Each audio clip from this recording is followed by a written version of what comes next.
The discovery that leaky gut contributes to celiac disease and autoimmunity when first introduced was treated with great skepticism. 5 years after the formulation of that hypothesis, Dr. Alessio Fasona and his team discovered zonulin, a protein that reversibly modulates intestinal permeability. Zonulin's effect on gut permeability involves the regulation of tight junctions in intestinal and extraintestinal cells, including the endothelial cells of the blood-brain barrier. So why should you care? Well, it's because it plays an important role in gut permeability, otherwise known as leaky gut syndrome. And it turns out there are several potential intestinal stimuli that can trigger zonulin's release. One is bacterial dysbiosis, and the other is gluten. The discovery that zonulin causes aberrant intestinal permeability led to the appreciation that this protein is involved in the pathogenesis of a variety of autoimmune diseases, including type 1 diabetes, multiple sclerosis, rheumatoid arthritis, and inflammatory bowel disease. We invited Dr. Alessio Fasona to join us for a conversation that matters about our guts, our microbiome, and what we can do to manage our well-being through diet and lifestyle. Conversations That Matter is a partner program of the Center for Dialogue at Simon Fraser University. The production of this program is made possible thanks to the following and viewers like you. Please become a patron at conversationsthatmatter.tv. You've done a tremendous amount of research in the state of our diet and the way that it is affecting us. Can you give me a quick little state of the nation? How are we doing? Not well, actually. No, mainly because we radically changed our lifestyle, including, the way that we eat in a recent past, and we pay consequences. It's the quality of the food, isn't it? It is definitely more the quality than the quantity. It's not much the genetic engineered grains, it's the amount of gluten in foods that is not just the natural source, like to eat, bread, pasta, and pizza. Of course, you have, gluten in there. But in the food industry, gluten has been used now for quite a while as a filler. So the overall amount of gluten that we're exposed is much higher than before. What was our contribution is, how gluten will lead to an autoimmune disease. Yes. The link between gluten and celiac disease was made, almost 70 years ago. But the mechanism underlining, this chain of events that it leads to this insult of the gut that characterize celiac disease with all the clinical consequences, it's something that we had a general idea, but, lately, because of many studies coming from our group and then, supported by others, we now have better idea of funding blocks, how you march from eating gluten and not having problems to eating gluten and develop celiac disease if you're genetically predisposed. So what is that path, that journey? Well, the journey, it's as typically happen. You spill from physiology to, in other words, to have, normal, healthy, relationship with food like gluten to the problem in which, for reasons that now we start to understand, exposure to gluten, that, by the way, is a mixture of proteins that we cannot completely digest because we lack the enzymes to, break this into funding blocks. So if you allow me the comparison, gluten can be considered like a pearl necklace, and like any protein needs to be broken in pieces that we call peptides, and then you peel these pearls one at a time. There are the amino acids that we can then eventually absorb for our own use. We can do this with any protein by gluten. So these undigested fragments, they are perceived as enemy by immune system that, trigger this immune response that, again, on a specific genetic background, you develop celiac disease. Got to get you to hang on for a second while we take a quick commercial break. We'll be right back.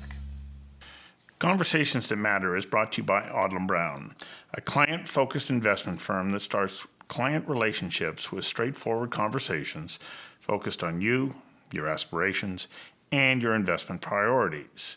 Onulin Brown has been a supporter of Conversations That Matter from the day we started this show. Their only condition was that we provide a non-biased conversation with people from all sides of all sorts of issues. And of course, we couldn't produce this show without the support of Oh Boy Productions. If you're looking to produce a show like this one, I suggest you reach out to Oh Boy. They can help you produce it, and they can help you build your audience. And we also need your support. I ask you to please pledge $1 per show by going to conversationsthatmatter.tv/donate, because those dollars add up and play an important role in helping us produce this show. Now, back to the show. What happens when they are identified as enemies, and what are the consequences of that? So, when these fragments, they are undigested, they sit into the GI tract. They do many things. One, makes the intestine leakier so that they can gain access in our body. And two, eventually they are now seen by the immune system coming in our body, and the immune system is there to defend us and fight. When you fight, you have, collateral damage that is inflammation. Now, the amount of inflammation that you mount and the direction that it takes really depends on if the genes that make us predisposed to the celiac disease are put in motion. And my microbiome seems to be the culprit to switch from genetic predisposition to clinical outcome. Okay, but you talk about somebody being predisposed to celiac disease. Would not the overconsumption of gluten then increase the likelihood that you would start to experience some of the symptoms that are associated with celiac disease? Because through epigenetics, is our genome not changing based on what we're consuming? That's right, absolutely. In the past, because we thought that, celiac disease was the combination of genes that you're born with and environmental trigger being gluten, necessary, sufficient, we were under the impression that you develop the disease as soon as these two, elements, they are, contemporary, present, meaning at the time in which baby food is introduced, because that's when, gluten comes in the picture. And then we start to realize that people, they eat gluten for decades and they don't have a problem. And then eventually they develop the problem, down the road. So for 40, 50 years, these people are able to eat gluten with no consequences, despite the two key elements that we thought that were sufficient to develop the problem are there. And then we learned that they are necessary but not sufficient. So these genes that are the crucial element there, they need to be put at play. And, depending what you eat, and therefore the composition and function of the microbiome, these genes may be put at play by a different composition of the microbiome. But it may not necessarily be something that you ingest. There's a fellow that I know who was in an incredibly stressful profession, and then when in his 50s, all of a sudden celiac disease presented itself. And he attributes it to the stress that he was under. And he's absolutely right. And the reason why is because it's been described for ages that stressors like a surgery, like a pregnancy, like an infection, like a trip, or physical or emotional stress can put you over the edge. But we didn't understand why. Now we understand that most likely the common denominator, all these stressors, if you undergo to a surgery, if you take antibiotics, if you're physically and mentally stressed, it's changed the microbiome. You talk about the gluten having this impact on the GI tract, creating a leakiness. What starts to happen when this goes on unabated? What are the health consequences to the individual? The vast majority of people have no consequences. So to eat gluten, these fragments will make the intestine leakier through the release of molecule that we discovered a while ago called zonulin. And if you're not genetically predisposed to have any problem, your immune system cleaned the mess, so you don't even know that happened. There are those few in which that chain of events leads to the next step. So the immune system is not able to put, a break to the chain of events. And, depending who you're genetically speaking, some people, they may develop celiac disease. Some people, they may develop other chronic inflammatory diseases that can be put in motion by gluten. Well, I was just at a talk for the Dr. Rogers Prize where you were speaking, you were talking about the dramatic increase in health-related issues that are directly linked to gluten. You then, in your talk, moved on and said, okay, now zonulin. What exactly is zonulin? What's the impact of that, especially in children? So zonulin is a molecule that regulates the permeability of the gut. So normally, the gut it has this single layer of cells. It's the formidable barrier that keep at bay enemies and prevent this continuous interchange between the environment and the host. That is the essence of certain chain events that lead to inflammation.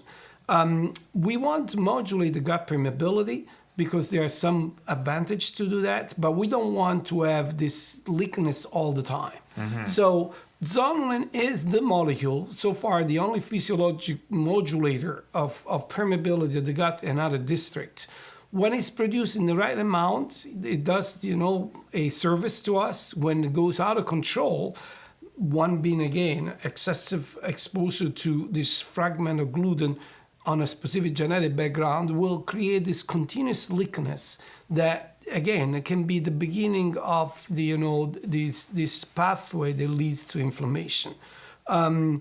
It's been linked now to a variety of chronic inflammatory diseases, from metabolic disorders to autoimmunity to cancer to sepsis to aging. So it looks like that this molecule, as a biomarker of gut permeability, has a lot to do with inflammation and its consequences. That wasn't an insignificant list that you just gave right now. I mean, those are serious issues that we have to pay attention to. Most definitely. I mean, this, by the way, is the list of, epidemics of conditions that we see in population like ours that embrace a Western lifestyle. So, again, in the past few decades, we radically change our lifestyle to increase the chance that rather than to, have, infections that were the main reason why we got sick and we died, that now have been resolved with the implemented of hygiene and the use of antibiotics and vaccination and so on and so forth. That's not the culprit anymore in our latitudes. Now are these chronic, non-infective inflammatory diseases. They are really rampage in terms of epidemics and create major problems. And the common denominator there is the leakiness of the gut that's zonulin mediated. So how ironic is it that we address what were the most pressing issues with regards to our health, only to introduce new ones, and they're ones that we consume? It is laughable, so to speak, but this is the consequence. Except that it's not. That's the unfortunate thing. Unfortunately, it's not, because, again, we strive, of course, to live longer. And we achieved that goal, by the way. I don't want to be deceived. So, imagine, 2 million years ago, our average, life expectancy was 15 years. 200 years ago, life expectancy was 40 years. Yes. So in a relatively short period of time, we doubled life expectancy. But the problem is that the quality of life went down. Yes. So it doesn't really help to live longer, but, for part of the life to be on a wheelchair with tube in our nose and have, people that need to assist us. The goal is really longer and an independent life and as healthy as possible. And I don't think that we achieved that goal, and we need to make some radical changes in terms of lifestyle. You have been so bold as to say that there is a link between autism and the overproduction of zonulin, and your research has been backed up. This is alarming. Very much so, because among all the epidemics that we have been witnesses, lately, the ones with autism is really alarming, because, we went from 1 in 5,000 in the mid-70s to 1 in 58. So we are talking something that really, it is, worrisome. And again, with the male-female ratio 4-to-1, one boy out of 4 in the next generation will be lost to autism.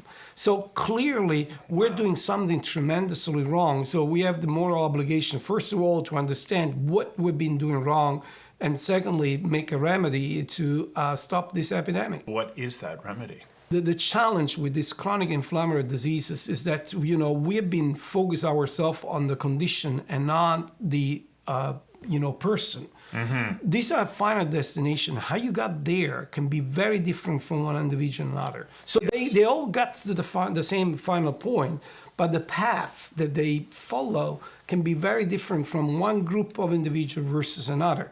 So the challenge and the opportunity that we see in front of us is to try to stratify the population, so to find the subgroups and try to find out how that subgroup reached their final destination so that we can have a remedy. For example, we know that 20% of kids with autism, they may eventually got there because of gluten sensitivity. So a gluten-free diet and a casein-free diet can be a good remedy. Others may be that it's related to oxidative stress or, infections or whatever else. But once again, common denominator, no matter what path they follow, dysbiosis, so an imbalance in the microbiome that consequently increase, zonal production and therefore gut permeability. So now we start to have a target, and therefore we may have a way to trying to find the solution to the problem. What is the challenge is that unfortunately we study the problem when it's already materialized, so the horse is out of the barn, so to speak. And in order to make sense, to understand how you develop, what is the march from the genetic predisposition to the autism outcome, you need to follow these kids from birth. And that's exactly what we're doing with the support of the European community. Well, and also when we take a look at the health of the microbiome, it starts before you're even born, does it not? Absolutely.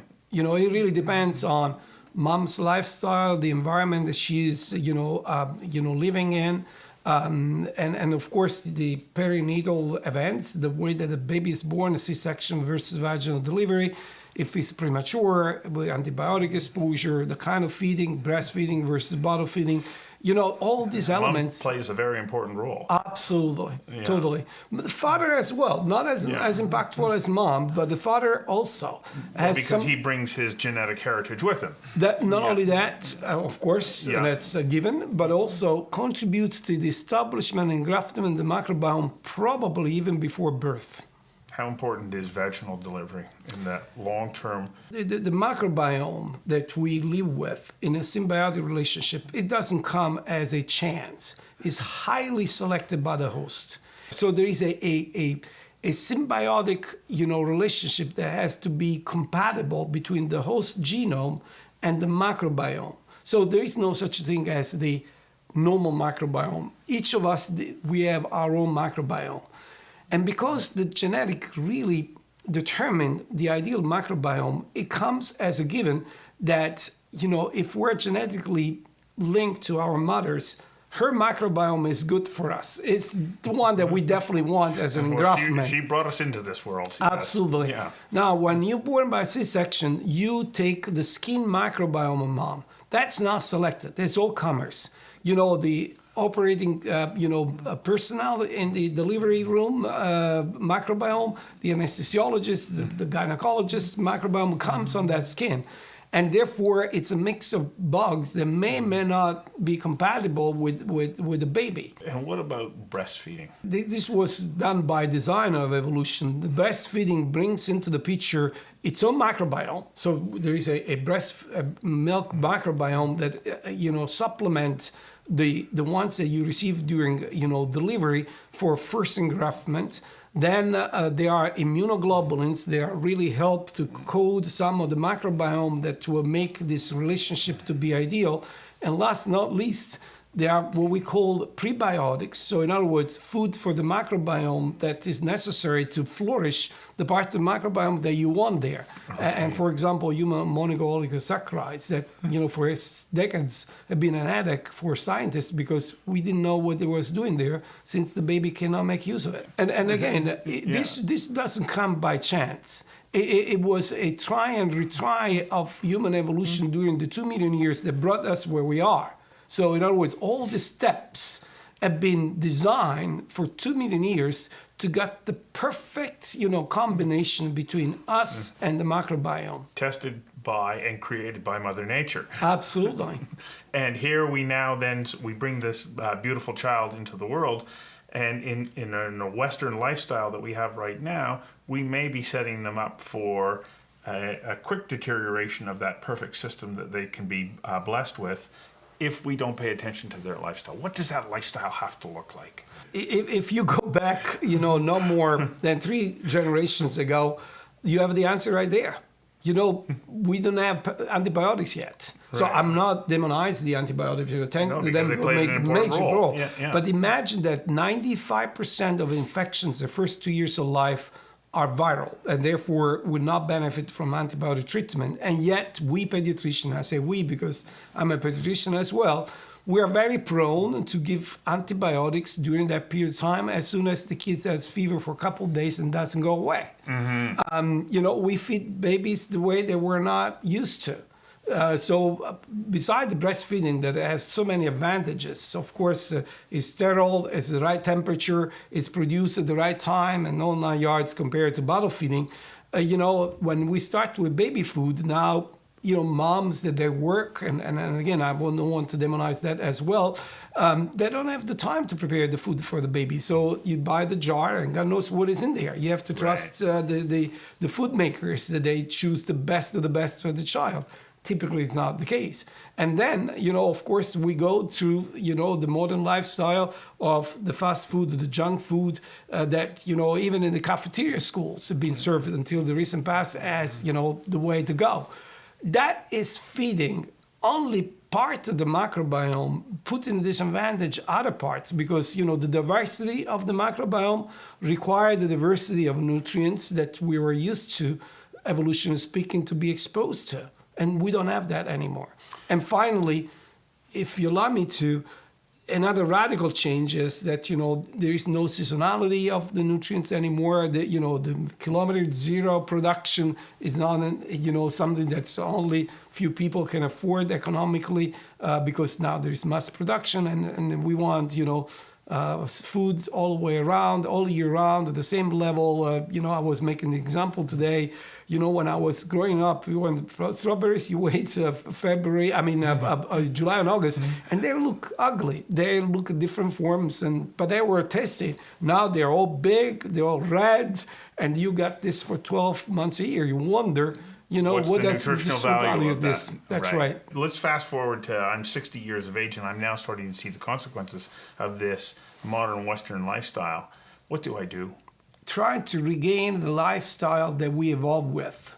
So it starts with having good rest, sleep well, maintaining the circadian rhythm, eat well, try to not be too stressed out. So take your life not too seriously, considering that there is a beginning of an end. People, they don't believe that there is an end, so we're invincible, and we really focus on stuff that, the big scheme are trivial. And while other things that is important, like our own health, is not taken very seriously. And again, trying to really enjoy life, in its essence, value friendship, value family.